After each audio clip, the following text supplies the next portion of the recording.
Mga congressman kumikita daw ng 3 million kada hearing. Marcos Jr. nilaglag na ng COA. Grabe talaga tong mga na to. Kung totoo man ho itong bali-balita na ang mga congressman daw ay kada hearing ay kumikita ng 3 million mahigit. At kapag ikaw ay medyo galit pa at medyo agresibo sa bawat hearing ay nadaragdagan pa daw ang kanilang mga talent fee. Naku.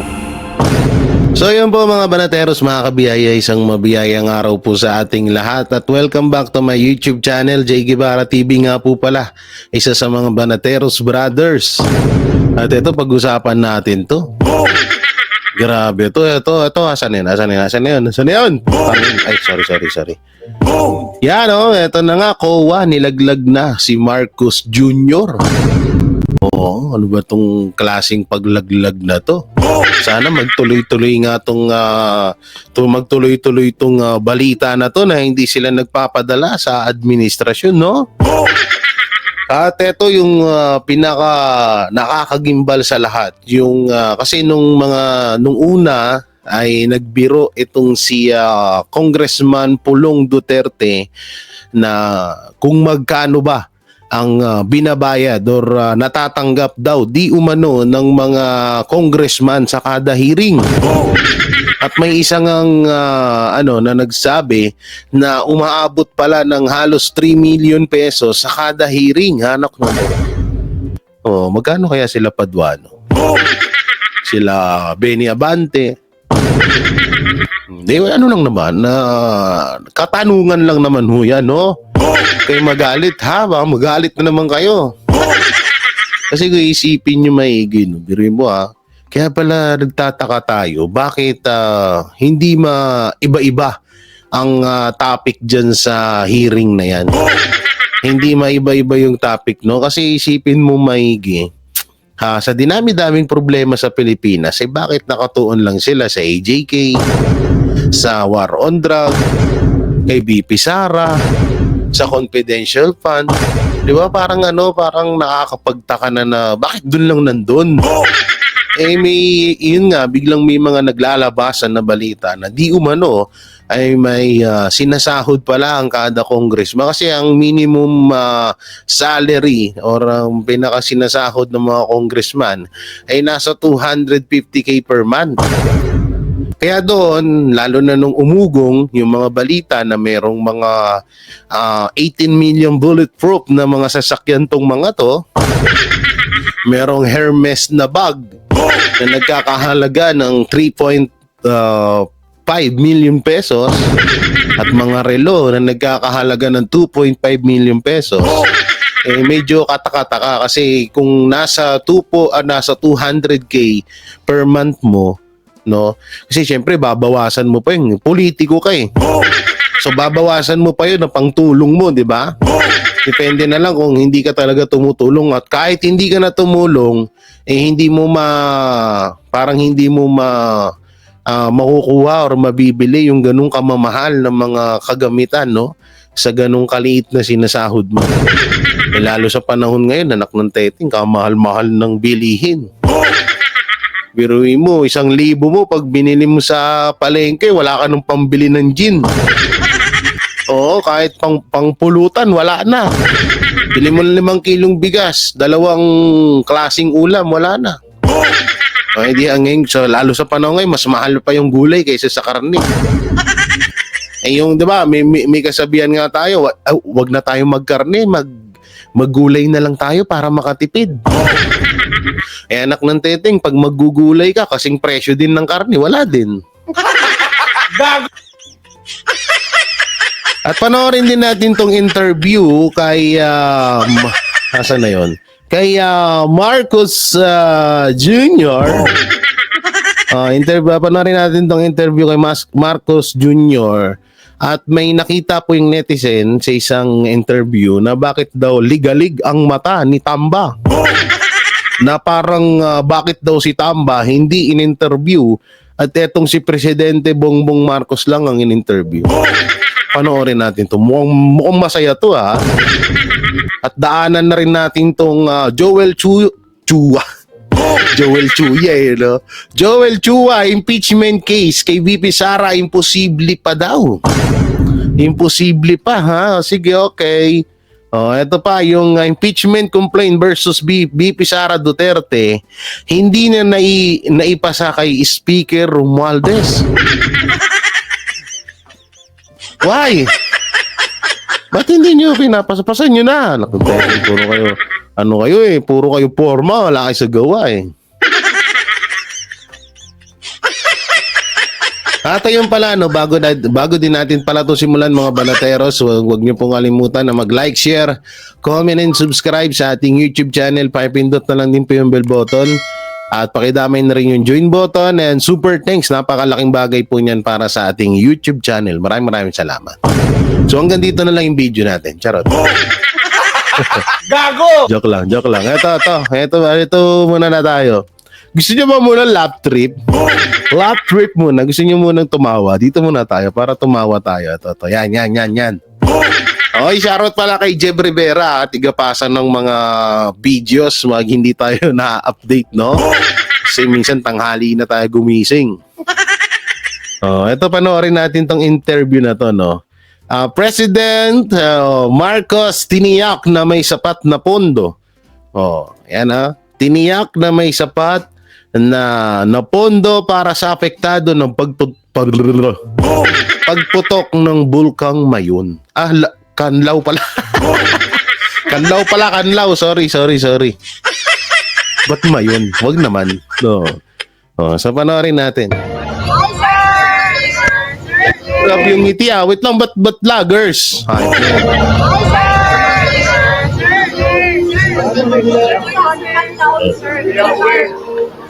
Ito si Congressman isa sa mga congressman na sip-sip, nasa likod hindi ito nasa gilid.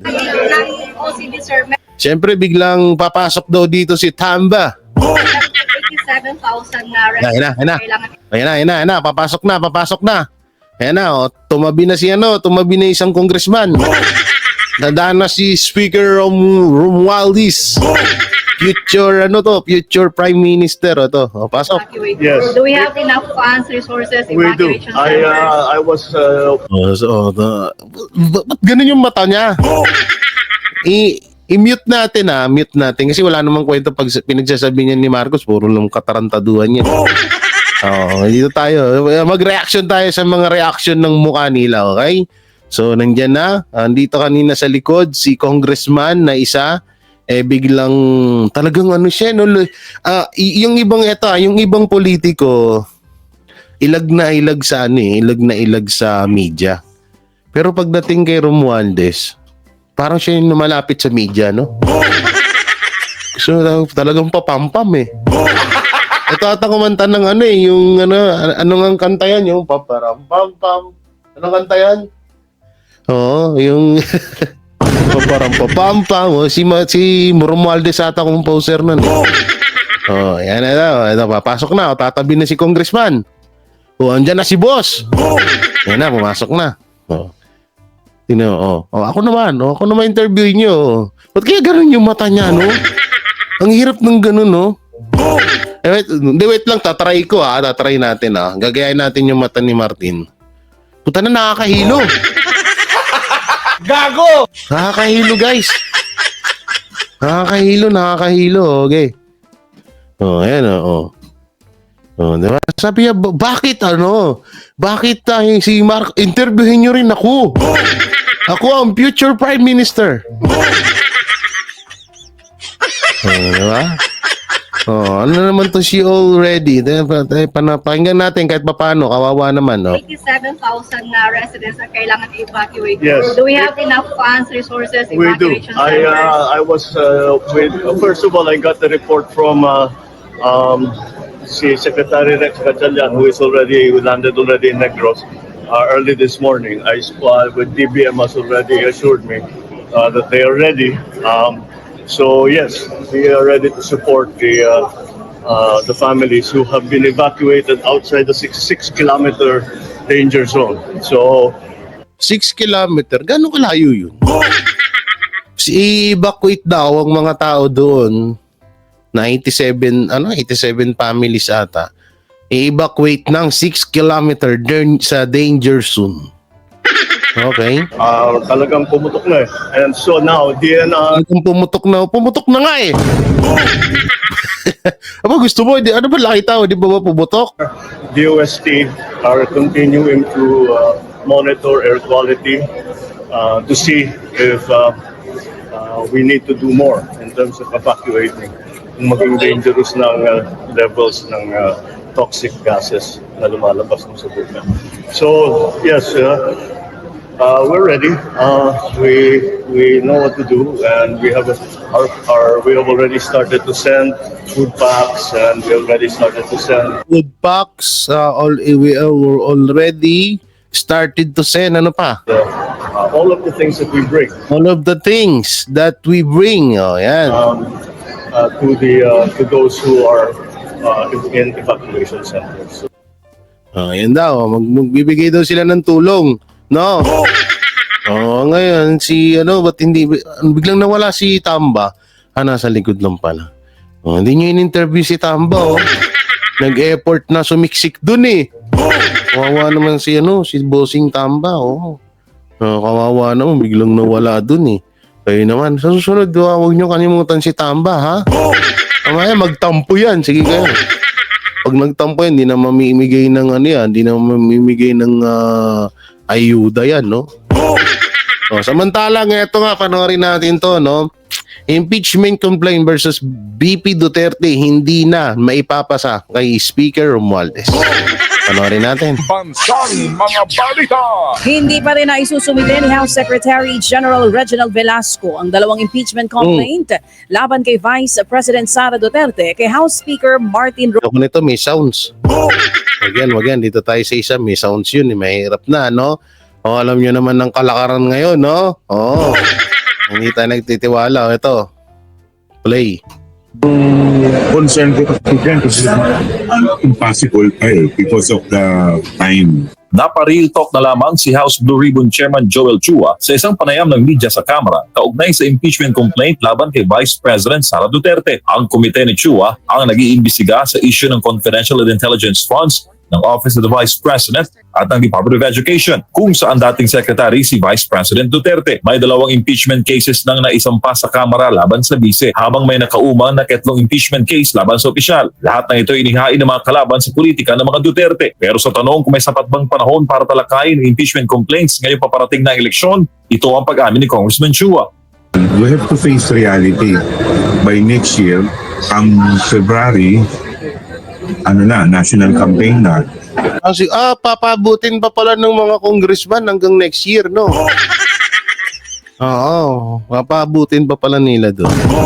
By March, local campaign. Kailangan pumirma ng 1/3 o mahigit 100 kongresista sa impeachment case para madala agad ito sa Senado. Kung sasablay sila sa signature campaign, mapipilitang idaan ang reklamo sa House Committee on Justice. Ang Justice Committee ang susuri kung sufficient in form and substance ang impeachment complaint. Ha? Ang komite ang susuri, anak ng teteng. Paano yung Senado? So, ibig sabihin, pag nasuri ng Kamara, halos lahat yan galit sa Duterte. May 60 session days ang komite para isumite sa plenaryo ang kanilang findings. Pero ayon kay Congressman Chua, kahit nga quorum sa mga pagdinig ay pahirapan ngayon dahil panahon nga ng pangangampanya. Local position ng pagiging congressman kaya kailangan nila magbabad sa distrito para sa Operation Pakilala. Wow! Magbabad sa distrito para sa Operation Pakilala. Ayos Hinaantay ako na sagot kay Chua eh. Ngayon, nahihirapan ako mag-master ng quorum because of the several invitation activities of the members, diba? Napakahirap na nila. Ginusto niyo yan eh. Bakit? Tinutusan ba namin kayo na mag-hearing gusto nga namin na na tapusin na yung hearing na yan. Mag-focus kayo sa Mag-focus kayo sa ibang gawain eh. Sa ibang problema ng Pilipinas nandiyan kayo nakatutok sa ako. Ay, naku po. Nakakuha ng quorum. Pag-aaralan daw ni Chua kung pipirma ito sa impeachment resolution laban kay VP Sara. Mensahe naman ni dating Presidential Legal Counsel Salvador Panelo sa Kamara, Ayaw ko ba, natatawa na lang ako. Right. Eh bakit kayo hindi matatawa? May impeachment, may demand. Hindi na nga nila malaman kung anong gagawin nila eh. Hindi, totoo naman. Totoo naman yung sinasabi ni Atty. Salpanelo. Hindi na nila alam kung anong gagawin nila. May demanda. May impeachment. Oh, asan na? Ano na kayo? Nagkakagulo-gulo na kayo. Nagkaisahan nila, pero natataranta pa rin sila. Para sa Diyos sa Pilipinas kung mahal, MJ Mondeja, SMNI News. Ay, naku po. Ewan ko na lang sa inyo. Samantalang, mapunta po tayo dito sa COA nilaglag si PBBM na corner sa confidential fund camera hinatulan tamba sibak na. Grabe naman. Ano ba to? Clickbait. Matindi ka pa sa akin mag-clickbait ah. Sino ba tong channel? Ay, Pinas News Insider ha, paggamit ng video. Tropa natin yan. Ito, panoorin ho natin. Ngayon, sa mundo ng social media, ang di umano'y balita. Nagpasya na si Vice President Sara Duterte na hindi siya dadalo sa pinatawag na investigasyon ng National Bureau of Investigation. May kaugnayan pa rin po ito sa naging bantaho niya kina Pangulong Ferdinand Marcos Jr., First Lady Liza Araneta Marcos at Speaker Martin Romualdez. Ayon sa Vice Presidente, pinayuhan siya ng kanyang abogado na huwag nang dumalo sa isa sa gawang pagdinig ng National Bureau of Investigation sa darating na Disyembre 11. Ang gagawin na lamang nila ay magsumite ng affidavit letter. Bukod pa rito ay nasabay ang nasabing araw sa pagsasagawa nila ng Thanksgiving activities. Matapos ito ay lilipad siya sa papunta pong Davao City para dumalo sa libing ng yumaong tiyuhin. Una na rin sinabi ni National Bureau of Investigation Director Jaime Santiago na kanilang itutuloy ang investigasyon kahit na hindi dumalo ang Vice Presidente. Posibleng maisagawa na raw sa loob ng linggong ito ang malaking rally ng mga miyembro ng Iglesia ni Cristo sa una. Wait lang ha, yung investigasyon ng NBI, alam nyo, sayang na sa oras din talaga ng kay Vice President Sara Duterte yun eh. Diba? Ano naman kasi inilabag ni BP Sara? Wala naman nilabag si BP Sara doon. Oo, ay nako. Alam niyo ako naaawa sa AFP, sa PNP, sa NBI. Alam niyo yun, parang hindi ito, sorry pero nakikita ko parang sunod-sunuran na lang kasi kayo dyan. Oo, ako'y naaawa dyan sa mga yan. Siyempre, kababayan pa rin natin yan. No, naaawa ko dahil naiipit sila sa, siyempre, wala naman magagawa yung mga yan kundi sumunod. Walang magagawa kundi sumunod yan sa sa kanilang presidente. Yun ang leader wala tayong magagawa, no? Kaya no choice sila.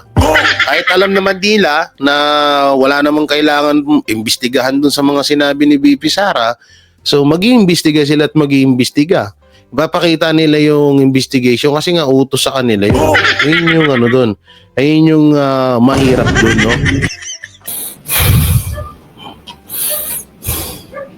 At mapatungkol naman dito sa Iglesia ni Cristo. Ito isa rin to sa kinaabangan ng lahat. Sa totoo lang, yung mga kaibigan nating mga vlogger na kahit hindi naman Iglesia ni Cristo, gusto nilang dumalo sa gagawing rally ng Iglesia ni Cristo laban sa pagtutol nila sa impeachment ni VP Sara Duterte.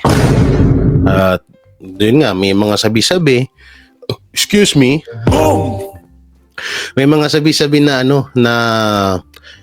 kasama nga or sasama rin yung mga kapatid nating Muslim. At doon nga medyo kabahan na talaga kayo. At ito yun, panoorin natin. Miyembro ng Iglesia ni Cristo sa una nang iginangako ng naturang organisasyon na pagsuporta sa naging pahayag ni Pangulong Ferdinand Bongbong Marcos Jr. na walang magandang maidudulot ang impeachment laban kay Vice President Sara Duterte. Kayman ay wala pang desisyon. Grabe na yung mukha ni Bongbong, no? Stress na oh. Hindi naman ganyan dati kalungkot kalungkot tuloy. Hindi naman ganyan kulubot dati balat niyan Nangyari dyan. impormasyon ukol sa naturang eksaktong araw kung kailan may sasagawang nabanggit na rally. Batay na rin sa impormasyon na nakuha na mula sa ilang miyembro ng naturang sekta ng relihiyon. Sa naunang pahayag na nilabas ng Iglesia ni Cristo, sinabi nila na magsasagawa ng rally ang mga miyembro nito upang ihayag ang kanilang pakikiisa sa naging pahayag ni Pangulong Marcos na hindi sang-ayon sa anumang impeachment dahil marami mga problemang kinakaharap ang bansa na dapat nang mas unahin. Una na nga rin sinabi ng Metropolitan Manila Development Authority na nakikipag-ugnayan na ito sa mga o dun sa pamunuan ng Iglesia ni Cristo upang mapaghandaan ang isasagawang marcha para hindi ito magdulot ng matinding trapiko sa mga lansangan. Hindi, magdudulot talaga yan. Sa sobrang dami ba naman yan, daragdagan pa. Kasi hindi lang naman puro iglesia dadalo dyan. May mga pupunta ng mga Katoliko at iba't ibang mga reliyon, lalo na nga daw po yung mga kapatid nating mga Muslim. So talagang magdudulot yan. Ngayon, sino ba dapat ang sisihin? Walang iba kundi ang Congress. Walang iba kundi si Marcos. Kasi isang sabi niya lang na ipatigil yung hearing, ipatigil yung impeachment kay BP Sara Duterte, tapos yung gulo. Walang mangyayaring rally. Ganun lang kasimple. Oh. Ngayon, baka mamaya pag nagka-traffic na diyan sa oras ng rally ng mga iglesia at iba pa nating mga kababayan ang masama niyan sisi nyo na naman kay BP Sara Duterte. Aba, mahiya-hiya kayo sa mga balat nyo. Kulay kulay tansong bulok na kayo. No? Mahiya-hiya kayo kasi malamang sa malamang yun ang mangyayari dyan. Isisisi na naman kay BP Sara, kayso ganito, kayso ganyan. Hindi na bago sa atin yan. Hindi na bago yan sa atin. Yung mga ganyang, lalo na yung mga bobong mga vlogger, yung mga tulunggis na vlogger, yung tumatanggap ng 70 to 50 per month.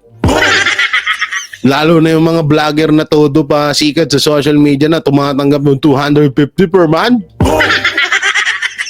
Isa sa mga kakahulyan dyan.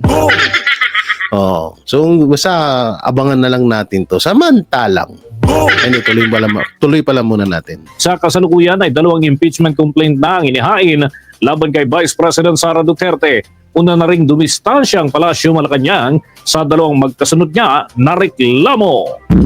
Ulat naman po ng Commission on Audit na gumugol ang Office of the President na mahigit 2.2 billion pesos na confidential funds noong 2023 kapareho noong 2022. Base po sa 2023 audit report, ipinaliwanag ng COA na ginamit ang naturang halaga ng confidential funds sa ilalim ng Office of the President para sa mga gastusin may kinalaman sa surveillance activities sa mga civilian government agencies para suportahan ang mandato o mga operasyon. Maliban ito, bakit tayo pag-usapan to? Confidential fund ng Office of the President. Bakit hindi natin to naririnig sa Kamara? Bakit hindi natin to napapanood sa hearing ng House of Representatives? Anong nangyari? Bakit?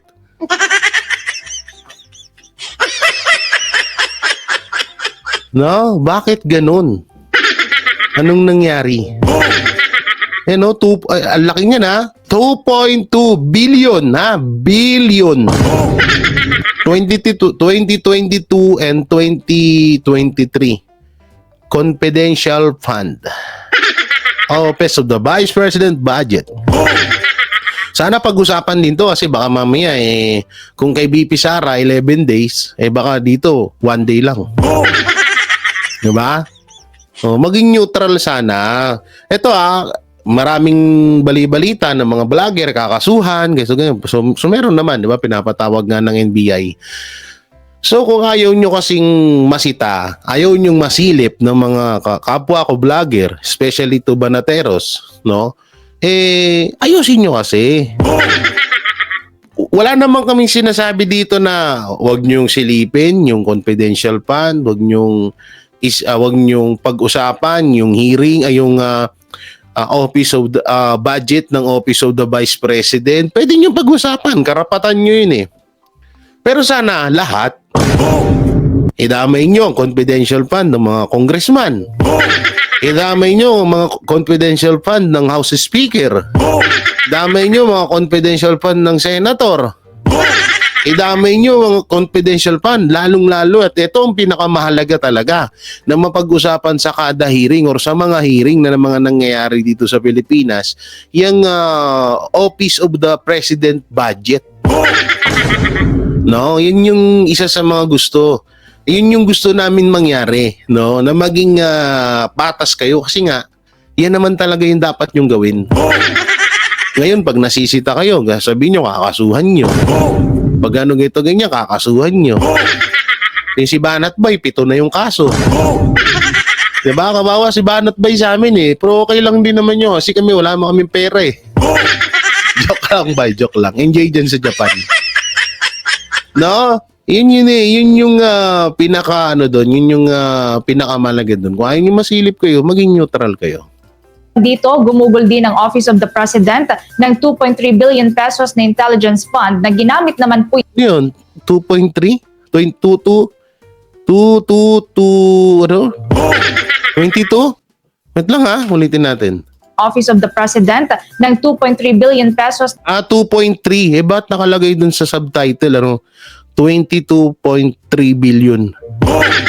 Oh. na intelligence fund na ginamit naman po yan para sa mga expenses may kinalaman sa intelligence information gathering activities ng uniformed and military personnel at intelligence practitioners na may direktang epekto sa pambansang seguridad. Gumugol din ang Office of the President na mahigit 16 million pesos para sa extraordinary at miscellaneous expenses na ginagamit naman upang kilalanin ang halagang binayaran para po yan sa mga gastusin na naugnay sa paggampan ng mga opisyal na tungkulin. Sa kabuuan, nasa 4.57 billion pesos ang nagastos ng Office of the President para po yan sa confidential, Yun no? Ang laki nun, 44.6 billion. Grabe ah. Ang tindi pala ah. Ito, balita po ito although nireaction to or nire-upload ng channel na to, pero galing po ito sa balita. So, biruin mong pera yun, 44.6 billion pesos ang confidential fund ng Office of the President. Ganun kalaki ang halaga. Tapos, yung 127 or 25 million pesos na di umano ay naubos sa 11 days ng Office of the Vice President. Kung questionin nyo, halos ikamatay nyo na. Kung questionin nyo, halos mayat maya. Pero itong 44.6 billion pesos ng Office of the President, hindi nyo ginagalaw, hindi nyo sinisita, hindi nyo pinag-uusapan. Aba nako. intelligence at extraordinary expenses noong nakalipas na taon. Ito ay mas mataas naman kung ikukumpara sa 4.50 billion pesos na naitala noong taong 2022. Grabe. Ang labo. Uy, sino to? Ay, ang pogi, oh. Coach Uli. Yan, Coach Uli namin, pogi, oh. Sikat talaga si Coach Uli, eh, no? Iba talaga si Coach Uli. Kakaiba yung karisma ni Coach Uli. Talagang palong-palo, eh. Gago! Love you, Coach. Okay, samantalang mapunta na nga tayo dito. Alam nyo, nung nakaraan, ay na ano natin na yung sinabi ni Kong Pulong Duterte na di umano ay may natatanggap na milyones ang mga congressman sa kada hearing. Di umano yan ha, di umano. At biro ni Kong Pulong. So ngayon, may isa pang video na lumabas na di umano talagang nung una nag-ano tayo na baka 5 million, baka 4 million, o baka ilang bilyon. Hindi natin tukoy kung ilang milyon ang binabayad sa kanila. Di umano. Kada hearing. So eto na nga, may lumabas na isang video na kung saan ay tumatanggap daw di umano ang Congress ng 2.5 million pesos sa kada hearing. Depende pa to kung ikaw ay masigasig, palaban, o medyo mataas ang boses mo. May additional talent fee ka pa daw. Wow! Sana all sana all. So ito yung manoorin natin. Walang iba, no? Ito yung kagabi na ating interview. At ito yung natanong natin dito kay ano. So bago yan, yung interview ko muna kung sino ba dapat ang paniwalaan ng taong bayan. Ito napakahalaga nitong natanong natin, no? Na alam niyo na tawag dito na sino ba ang dapat paniwalaan? Ang COA ba or ang House of Representative? Kasi kung isipin nyo, parang pinapamukha ng House of Representative na mas sila yung dapat paniwalaan ng taong bayan kaysa sa COA. No? Kaya ito yung maganda explanation na sinagot ni Bisaya Gyud party list sa etong si Sir Greco. So panoorin natin. Kay Sir Greco. So yung ano no bago ako Pogi mo nagtatanong diyan no si Sir Greco. Wow, mga pogi mo. nagsabi. Pero pogi nung nagtatanong no. Naka-waxis pa yan ha. Ang lupit, 'di ba? Naka-waxis ang hayop. Sino yung hayop na yan? Tuloy sa pera sa hearing, sa kada hearing. Si una, 'di ba, Sir Greco, si Kong Pulong. Doon natin una narinig 'yan eh. Tapos pangalawa dito, iniisip ko lang no, magkano kaya yung kay Paduano? Kasi sobrang maka-acting yun eh, sobrang gigil na gigil lagi yun eh. Mas malaki yun. Mas malaki siguro yun, siguro mga 3. Oo nga no, mas malaki siguro. Siguro mga 5 million kay Paduano. Million, 4 million yun eh, no? Doble yun. Mga doble yan, no? Yung kay Paduano, no? Oo. So, nagulat ako sa'yo, ganyan na ganyan yun, Oo, pampas pa. Sir Greco, ito po yung tanong ko. Ano pong masasabi nyo na parang pinapamukha po ng House of Representative na mas kapanipaniwala sila kaysa sa COA about po sa impeachment kay BP Sara Duterte? Hindi yun, totoo yun eh. Ang COA ho ang binigyan ng authority ng saligang batas para mag-audit. Yan po ang final authority. If they want to question that authority, they don't have the power to question that authority. They have to go to the courts to question that authority. So, the impeachment is a political process. Regardless of legal basis, yan po ay botohan. Yan po ay political question. Well, just one thing about the impeachment, that is a political circus. As far as I'm concerned, it is a political circus. Wala nang oras for an impeachment. Magbabakasyon na ang Kongreso sa December 20, wala nang session. Meron pang mga prosesong kailangan pagdaanan yan sa Justice Committee, tapos pag-uusapan pa yan, tapos i-refer pa yan sa plenary, saka pa i-refer sa Senado, tapos magkukonvene pa ang Senado as an impeachment court. Wala nang oras. So, and kung ipipilit po nila yung ihabol, that will be an incredible feat. Pwede nilang gawin yan, but that will be an incredible feat. At pag ginawa po nila yan, lalong magagalit po ang Pilipino. Dahil kalahati ng Pilipino, hindi ko alam, pero sigurado ko na at least kalahati ng Pilipino. Baka nga Sir Greco, baka hindi nga lang kalahati. Baka 3/4 ng mga Pilipino. O baka iilan na nga lang talaga naniniwala sa administrasyon ngayon eh. Baka 3/4 ng Pilipino ay talagang baka mas magalit pa sa administrasyon kapag ginawa nila yun. Tuloy. Hindi naniniwala sa kanila. Kung meron silang iniisip na naniniwala sa kanilang Pilipino, baka kalahati lang yon or kulang pa. So ibig sabihin magkakagulo po yan pag pinilit nila yan. So I don't know kung if they will dare to do it, but they can if they will really do it, pero hindi mo makakabuti sa bayan. I mean, meron tayong eleksyon, doon natin idaan. Tapos kung gusto talaga nila ng investigasyon, imbestigahan lahat. Ako, payag ako doon. Pati ako lahat ang humawak ng pera ng bayan, lahat ang humawak ng pwesto. Kung gusto nila, pati kami. Pero magpa-imbestiga rin sila sa patas para makita natin na noon totoo. Tama, yun. Ganda nun, no? Ganda nung, ang ganda nung sinabi ni Sir Greco na yun. Tsaka yung about sa impeachment, papayag ako, papabor ako dyan kung idadaan sa botohan. At kung yung botohan na yon walang dayaan. Mahirap kasi ngayon magtiwala na eh. Dalang-dala na tayo sa mga ganyan nila eh. Eh dito napakaganda nung in-explain ni Sir Greco, no? Oy, sa mga subscriber ko, sa mga makakapanood ditong video na to, no? Huwag niyo pong kalimutan ng Bisaya Good Party List. Yan, ito yung mga kailangan kasi natin na ito yung mga kailangan natin na mga congressman, no? Una-una, hindi kurakot, hindi sakim sa kapangyarihan, at higit sa lahat hindi nagpapakontrol sa kung sino man. Yan, Sir Greco, hindi ko lang masyadong maano yung kanyang apelyido. Oo, hindi ko lang masyadong hindi ko lang masyadong hindi ko lang masyadong matukoy, no? Kasi medyo iba yung bigkas kasi ng apelyido. Baka magkamali tayo, masapak tayo nito eh. Kaya mabait siyang ating kaibigan na yan.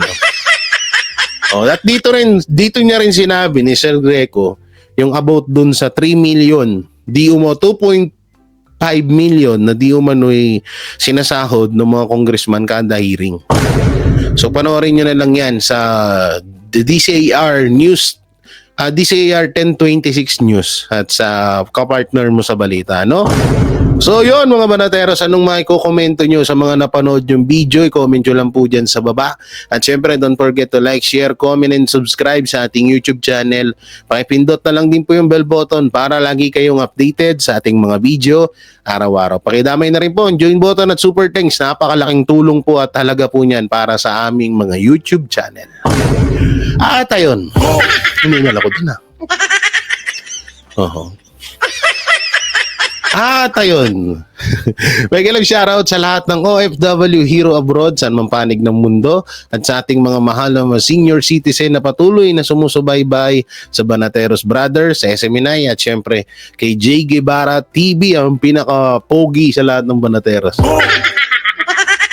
So yun, maraming salamat. Ingat kayo palagi and God bless and peace and bye-bye.